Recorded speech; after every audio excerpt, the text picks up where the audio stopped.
Olá, queridas irmãs, queridos irmãos, começamos mais um programa O Espírito da Letra, analisando a obra do Espírito André Luiz através da mediunidade de Francisco Cândido Xavier.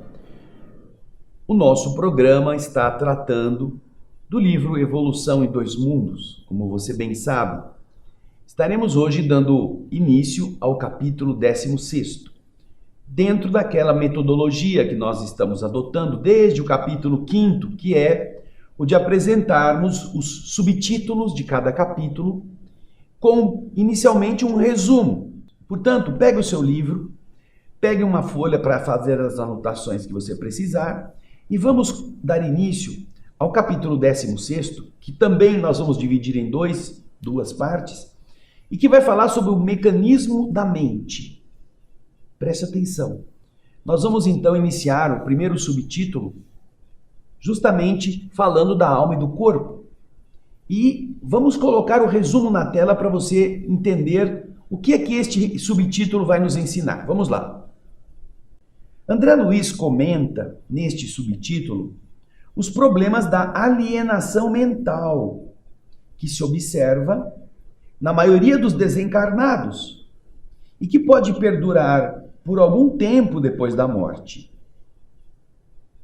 Esta situação é fruto da desarmonia entre a mente e os seus corpos físico e espiritual.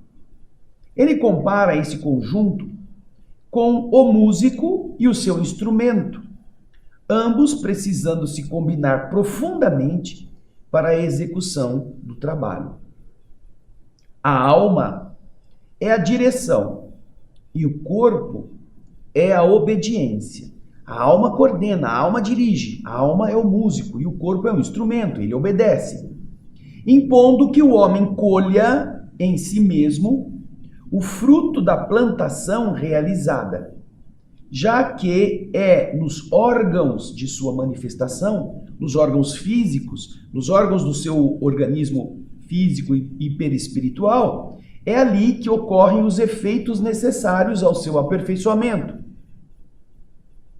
Dessa maneira, de seu comportamento, o homem retira o bem ou o mal que ele mesmo semeou e, por consequência, impõe a si próprio.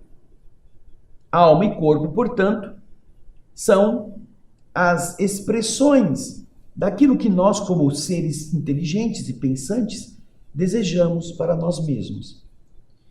Quando o músico está desequilibrado, pode ter um excelente instrumento, mas ele vai danificar o instrumento, ele vai usar mal o instrumento, ele vai fazer o instrumento ser inútil, porque ele está desequilibrado. Quando o músico ele não é desequilibrado, mas ele não é talentoso, ele toca sem cuidado. O instrumento não responde porque ele não tem como usar o instrumento adequadamente. Quando ele é um excelente músico, mesmo num mau instrumento, o músico consegue melhorar a sonoridade, melhorar a apresentação daquela peça, porque ele tem talento. Portanto, a maneira como o instrumento se apresenta, se comporta, no caso, o nosso corpo, nossa vibração biológica, física, é a demonstração de quem está tomando conta desse instrumento.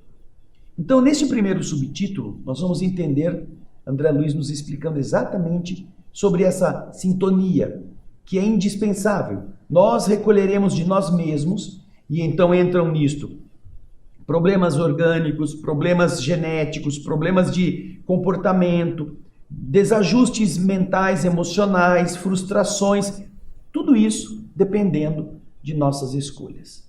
A escolha do espírito, que é quem administra. A mente manda, o corpo obedece. Vê que figura interessante? Bem, agora que já entendemos o que ele quis começar a dizer, vamos ao texto do livro, lendo aquilo que André Luiz escreveu. Vamos lá. Alma e corpo.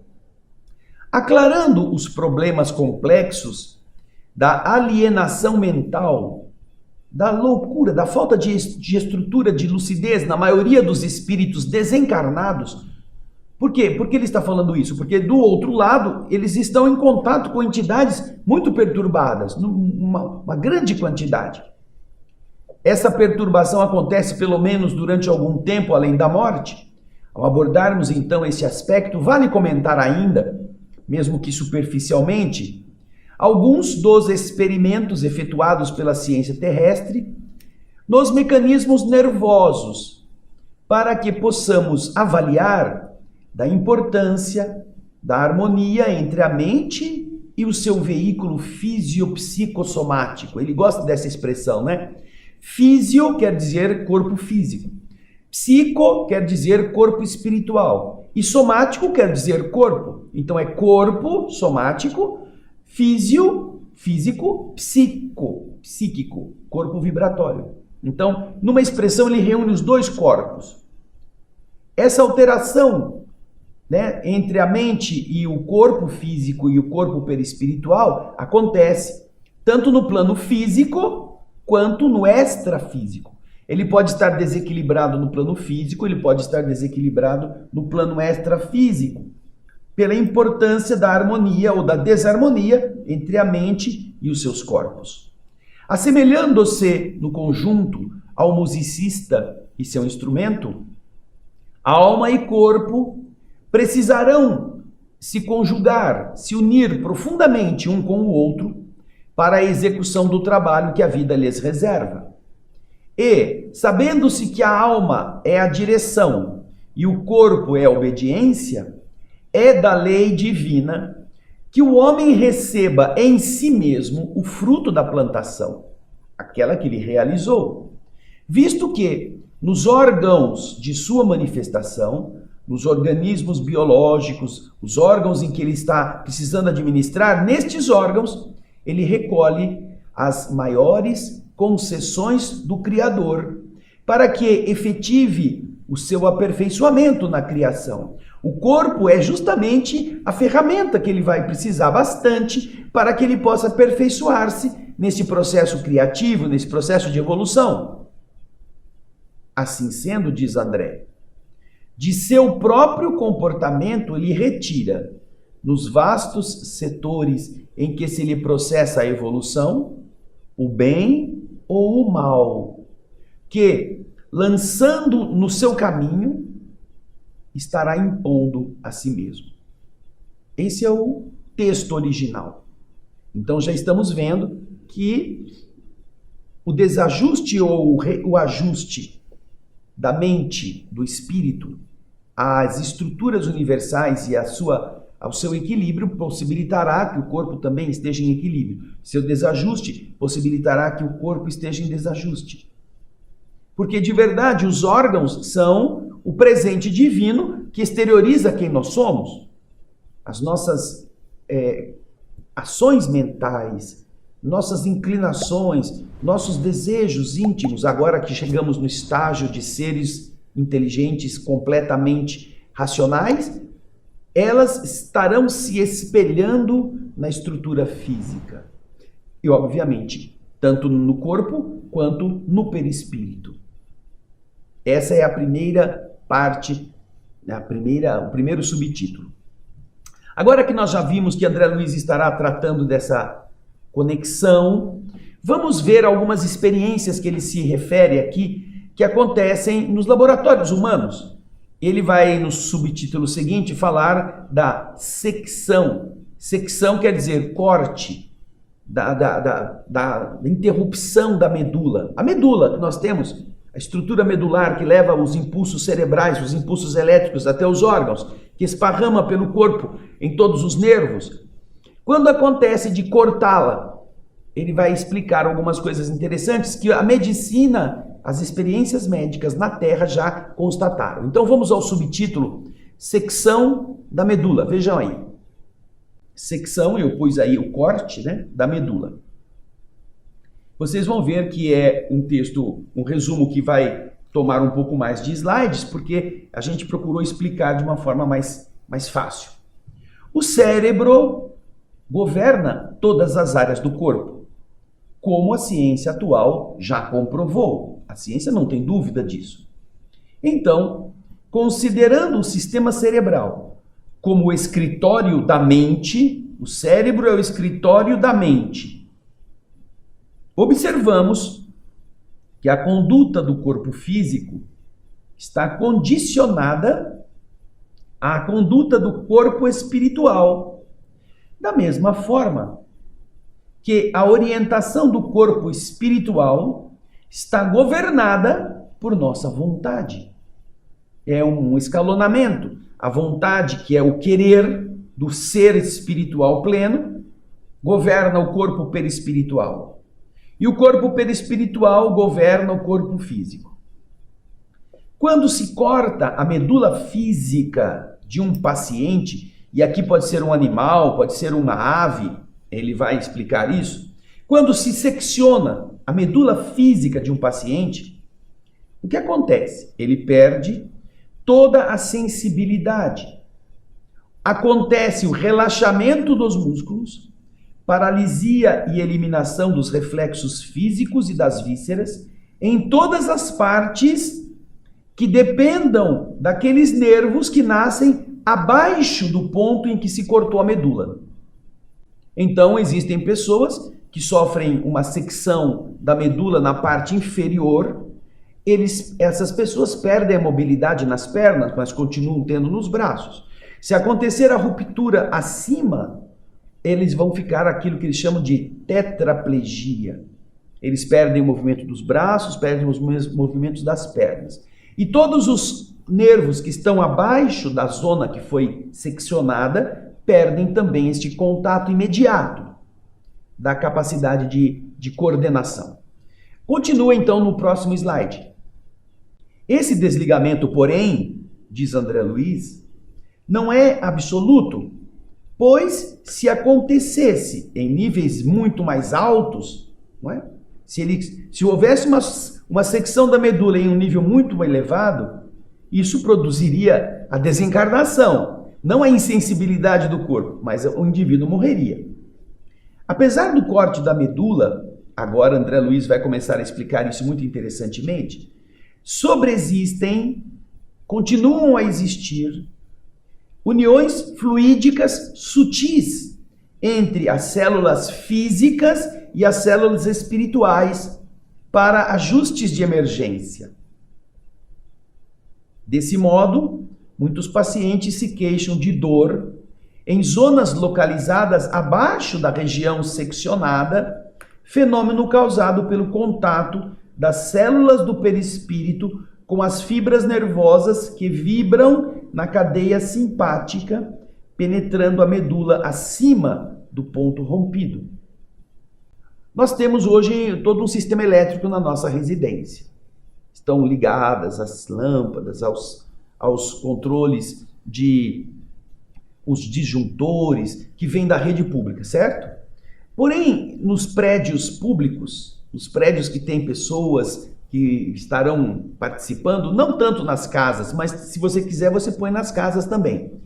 Existe um sistema chamado de iluminação de emergência. Sabe? É um negocinho pequenininho que fica pendurado nas paredes, em alguns cômodos, que, se porventura apagar a luz que é vinda da rede, ele acende sozinho. É claro que não é uma iluminação do ambiente para ficar totalmente iluminado como era antes, mas é para a pessoa não perder o rumo de onde que é a saída, como que ela faz para achar a vela ou a lanterna. É uma iluminação de emergência que está conectada na rede elétrica. Porém, quando a rede elétrica não fornece mais energia, quando ela está conectada, ela está apagada. Quando cessa a energia da rede elétrica, automaticamente ela acende. Então, o que André Luiz também está explicando é que existe, apesar de haver o corte da rede elétrica naquela região, dali para baixo vai ficar sem luz, existe uma conexão sutil entre as células físicas e as células do perispírito, que assumem um relacionamento de emergência e que faz com que aquelas pessoas que passaram por este trauma, ou os animais que estão nessa condição, ainda possam sentir coisas na região inferior à área da secção da medula. E isso se dá por quê? Porque as células do perispírito enviam sinais para o sistema simpático da medula, na parte acima da lesão, acima do corte, da interrupção. Olha que interessante. Então, essas são experiências feitas em laboratório, ou com pessoas que sofreram acidentes.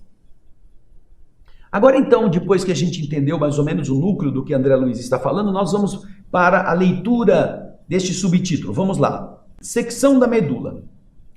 Por meio de experimentação positiva realizada fisicamente, conhece a ciência de hoje a intransferível correlação entre o cérebro e todas as províncias celulares do mundo corpóreo. Tudo funciona em uma cadeia. O cérebro manda e o resto do corpo obedece. Tomando, pois, em nossas anotações, o sistema cerebral como gabinete administrativo da mente, a mente administrando o corpo a partir do sistema cerebral, reconheceremos sempre que a conduta do corpo físico está invariavelmente condicionada à conduta do corpo espiritual.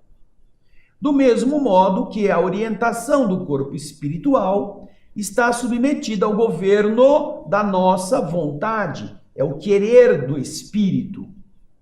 Sabemos assim que depois de cortada a medula de um paciente, se observa de imediato a insensibilidade completa, o relaxamento muscular, a paralisia e a eliminação dos reflexos somáticos e viscerais, reflexos do corpo e das vísceras. Você pode apertar, você pode espetar, você pode queimar determinadas partes que não estarão submetidas àquela reação impulsiva automática de retração. Essa eliminação dos reflexos também acontecerá nas vísceras.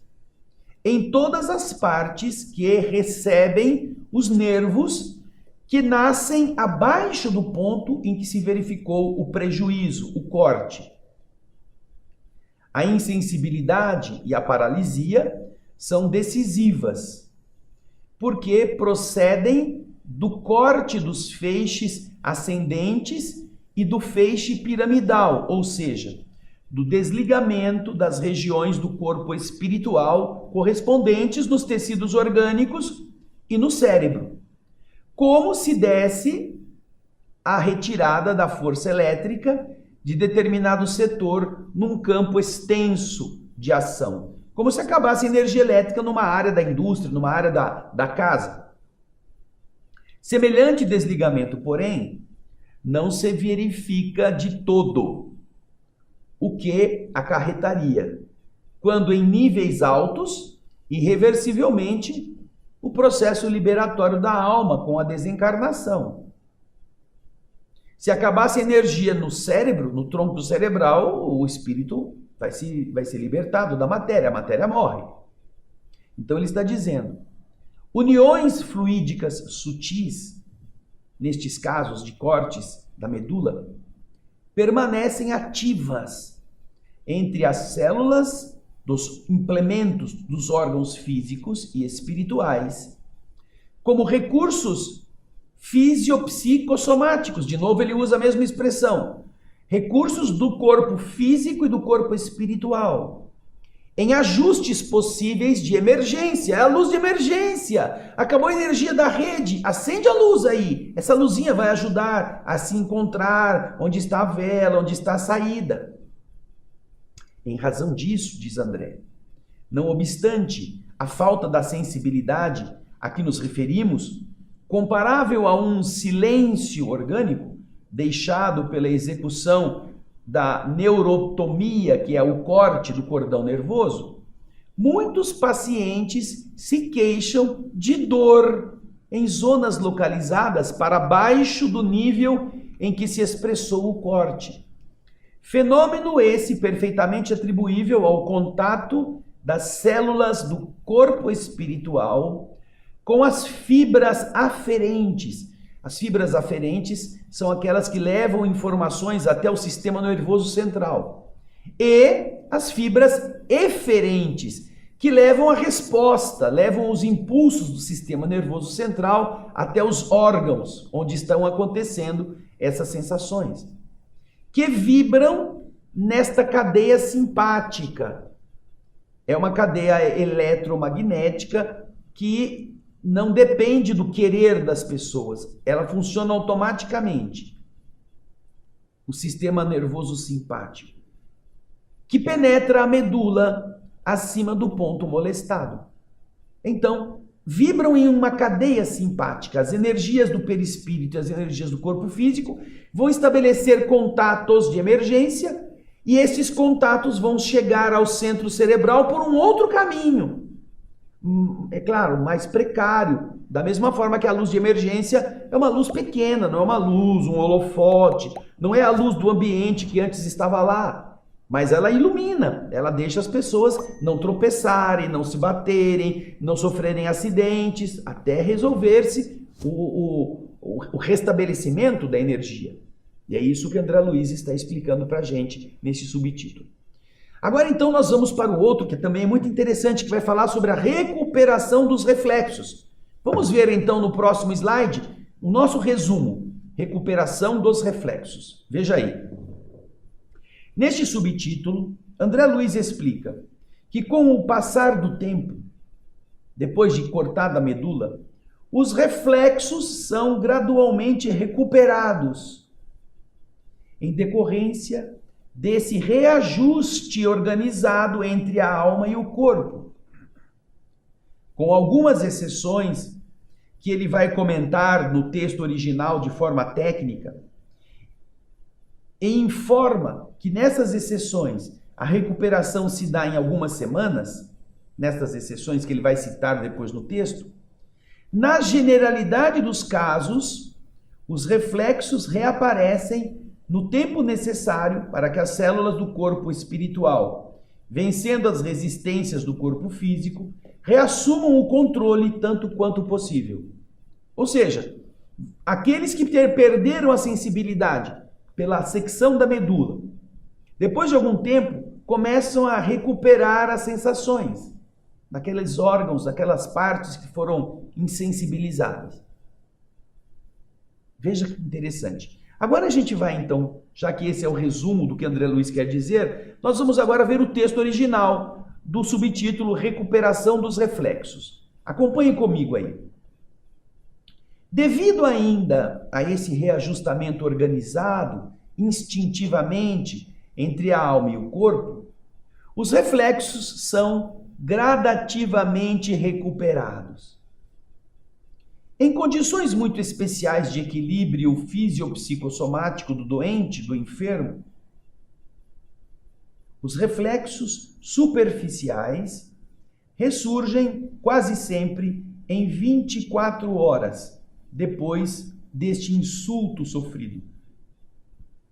Embora os reflexos anal e cremasteriano, que é o oriundo do estímulo da base da coxa, esses reflexos anal e cremasteriano jamais se percam.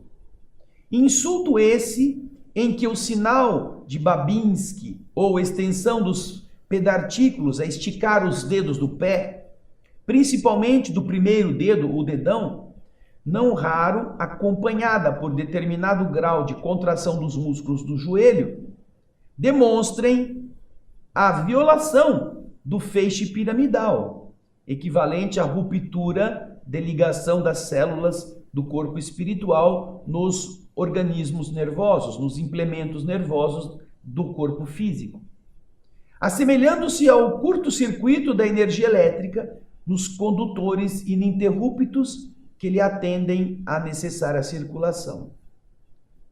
É constatável fisicamente que houve uma ruptura, é o que ele está dizendo. Esses reflexos, Babinski, etc., demonstram isso. Não está havendo mais ligação. Porém, acontece que, de repente, a sensibilidade começa a voltar. O indivíduo começa a senti-la novamente. E aqui ele vai continuar explicando no texto. Na generalidade dos casos, porém, os reflexos em pacientes dessa espécie apenas reaparecem com mais lentidão no curso de semanas, tempo indispensável para que as células do corpo espiritual, vencendo as resistências biológicas físicas do corpo físico, a ele se reimponham, as células espirituais se imponham novamente, tanto quanto for possível, sobre o funcionamento das sensações elétricas do corpo que está agora lesado. Então, algumas semanas. Eu me recordo, quando criança, e não faz muito tempo, eu estava assistindo um filme em que um indivíduo sofreu um acidente e ele perdeu a mobilidade nas pernas.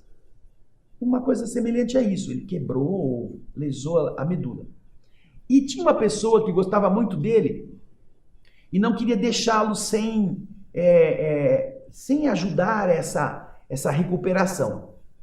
Então, essa pessoa fez o seguinte, ele ficava deitado de bruços e ele não sentia a perna. E aí o indivíduo botou um espelhinho e ele ficava olhando para o espelhinho lá embaixo e dava para ver o dedão do pé. Então, o amigo pegou um violão e começou a cantar. E você vai repetir para mim. E o doente tinha que ficar olhando para o dedo do pé. E o amigo cantava e o doente tinha que responder. E a canção era assim. Era um filme em inglês, me parece, mas tinha uma dublagem em português. E o cara ficava tocando o violão e dizia, eu vou mexer esse dedo, eu vou mexer esse dedo. E o cara tinha que ficar respondendo, eu vou mexer esse dedo. E ele tinha que olhar, porque ele tinha que fazer uma ordem mental para mexer o dedo. Obviamente no começo ele não conseguia mexer o dedo. Mas depois de um certo tempo, eu vou mexer esse dedo, eu vou mexer esse dedo. Ele começou a mexer o dedo, apesar de ter cortado a medula. É algo interessante, porque André Luiz está explicando que depois de um certo tempo, nós conseguiremos voltar a sentir a sensibilidade novamente dentro de um certo limite. Agora então nós vamos para o outro subtítulo, com o resumo que fizemos. O subtítulo se chama Importância da Encefalização. Encéfalo, né? A área do cérebro. Vamos ver, veja aí no nosso resumo. André Luiz explica. Quanto mais complexo for o cérebro do encarnado, mais tempo vai durar a insensibilidade pelo corte medular. Olha que interessante isso. Quanto mais é complexo o cérebro, mais leva tempo para ele recuperar a sensibilidade que ele perdeu. Nas experiências com os sapos, ele chama de batráquios, a perda dos reflexos dura apenas alguns minutos. Se cortam a medula do sapo, ele vai perder os reflexos apenas por alguns minutos. Logo depois, ele recupera. Nos gatos, demora mais. No cão, ainda mais. E no chimpanzé, o refazimento da sensibilidade exige vários dias. Porque cada um deles tem um cérebro mais complexo do que o anterior. Já no ser humano, a restauração dos reflexos exige mais tempo, como é o caso do reflexo de extensão cruzada, que pede 6 semanas, aproximadamente, após o trauma da espinha. O perispírito sofrerá os efeitos dessa impossibilidade de controle normal, efeitos que serão maiores quanto mais complexo for o cérebro afetado. Agora que a gente já viu essa explicação de André Luiz sobre as diferenças de tempo na recuperação da sensibilidade, dependendo da complexidade do cérebro, nós vamos ler agora o texto que André Luiz escreveu no livro Evolução em Dois Mundos. Pegue o seu livro e acompanhe conosco. Importância da encefalização. Sabemos igualmente que a depressão, a chamada insensibilidade, que estamos estudando, é tanto mais perdurável, é tanto mais duradoura, quanto mais complexa a encefalização do animal. Quanto mais complexo for o cérebro, mais dura essa insensibilidade. Nos batráquios, os sapos, os reflexos desaparecem apenas por alguns minutos. Eles ficam apenas alguns minutos sem ter o reflexo. No gato, a diminuição da atividade vital é maior, eles ficam mais tempo, sem percepções. No cachorro, dura mais tempo. No chimpanzé, o refazimento da sensibilidade pede vários dias. E na criatura humana, a restauração dos reflexos referidos exige mais tempo, como, por exemplo, o reflexo de extensão cruzada, cuja recuperação reclama 6 semanas, aproximadamente, após o trauma da espinha. Nos estudos de Schiff e Sherrington, avaliamos com maior nitidez a extensão da ocorrência entre os setores do corpo espiritual e do corpo físico, mediante a secção completa da medula espinhal, realizada ao nível dos segmentos lombares, pela qual vemos o cão experimentado, o cão que teve a sua coluna, a sua medula cortada totalmente na área lombar, com a medula dorsal seccionada, acusando paraplegia e alterações sensitivas consequentes, abaixo da região prejudicada. Assim como uma extensão espástica, que é de espasmo, de contração muscular involuntária, ele perdeu o controle total das pernas. Porém, os membros anteriores, agora que a medula está cortada e o impulso elétrico não chega mais às pernas, os membros anteriores, as partes da frente do animal, eles sofrem espasmos devido à ausência da inibição oriunda dos membros de trás, dos membros posteriores. Inibição que normalmente neutralizaria os impulsos do sistema labiríntico cerebelar. Antes, o cérebro organizava o movimento de 4 patas. Agora, ele não pode mais pegar as patas de trás, então fica uma coisa meio confusa. E então a reação é que as patas da frente do animal comecem a ter contrações de espasmos. E ele vai continuar explicando, dá uma olhadinha no texto. É que o corpo espiritual preside, toma conta no campo físico de todas as atividades nervosas, resultantes desse entrosamento, dessa sinergia, dessa cooperação funcional diversa. As 4 patas têm que funcionar unidas, tem que ter uma sinergia, uma cooperação, senão o cachorro não anda com 2 patas, depois da frente, depois as 2 de trás, 2 da frente, ele tem que coordenar os passos, então tudo isso está organizado. E quando há uma ruptura, há um problema nessa organização. Aí André Luiz diz, disso nós temos estrita conta nos reflexos, cuja complexidade cresce invariavelmente na medida em que solicitam o concurso de maior campo dos neurônios internunciais, aqueles que transmitem impressões entre as diversas partes do corpo. Ou seja, existem neurônios que transmitem impressões que está tudo funcionando bem, está tudo funcionando bem, está tudo ok. Primeiro a pata direita, depois a pata esquerda, depois a pata de trás, e assim está tudo organizado certinho. Porém, quando rompe-se a medula, essa confusão começa a acontecer. Essa sinergia deixa de existir. Essa sinergia para. E as coisas começam a dar problema. Da mesma forma, como ele continua dizendo aqui, como o pianista que requisita maior número de escalas de tons e semitons para elevar-se da simplicidade à suntuosidade na expressão da melodia. Então, todos esses neurônios estão trabalhando para que tudo funcione perfeitamente. Quando de repente acontece um probleminha, eles ficam ali. E agora? Como que a gente se organiza?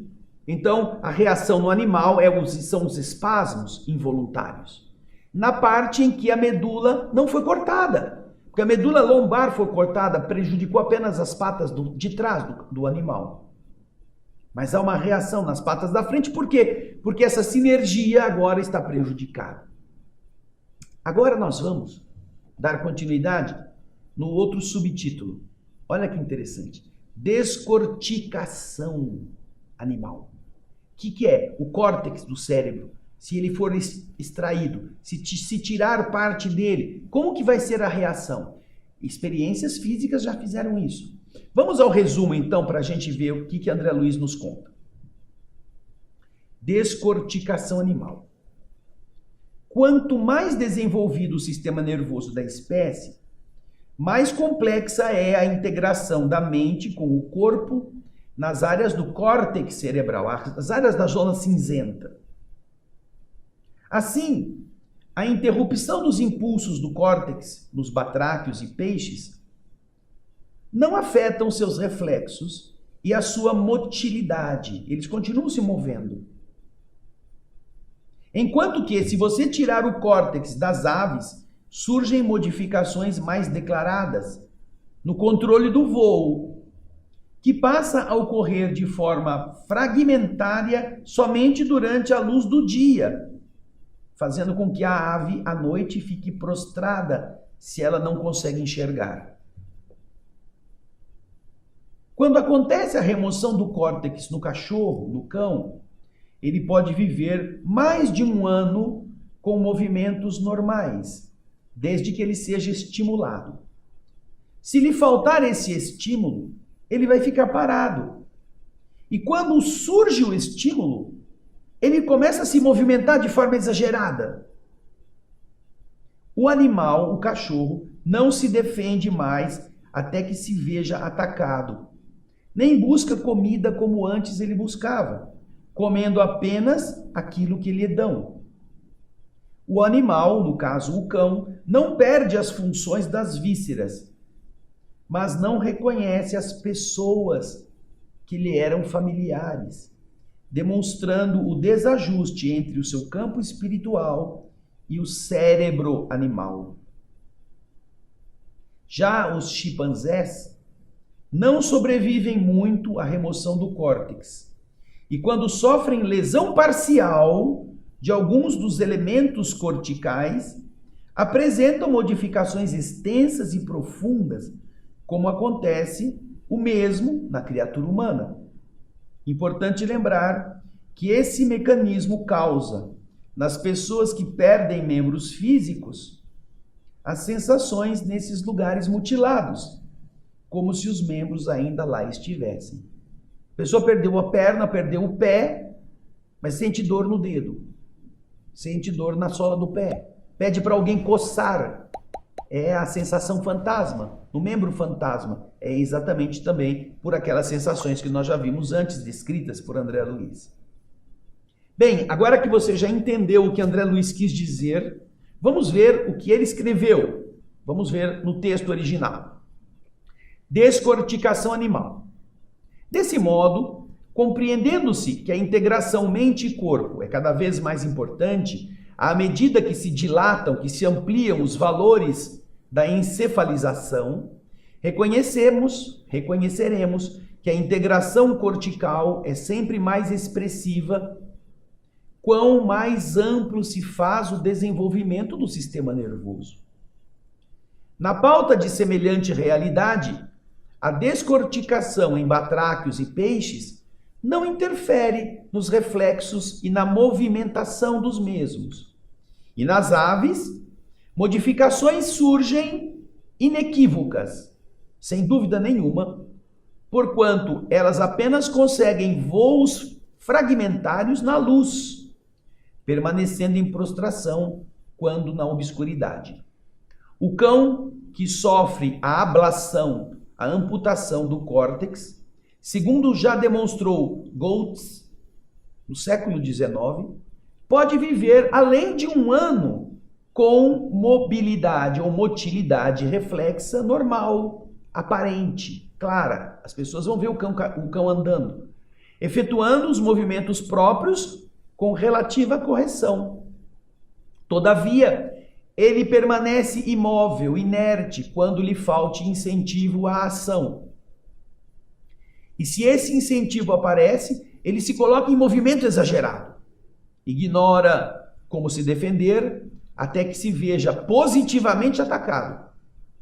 Não se decide a buscar alimento, recebendo a ração que se lhe administre e, embora as funções viscerais prossigam sem maiores alterações, não reconhece as pessoas, desprovido de memória, revelando a separação, a disjunção dos recursos entre os dois corpos, corpo físico e corpo espiritual, que lhes são peculiares, os corpos do próprio animal.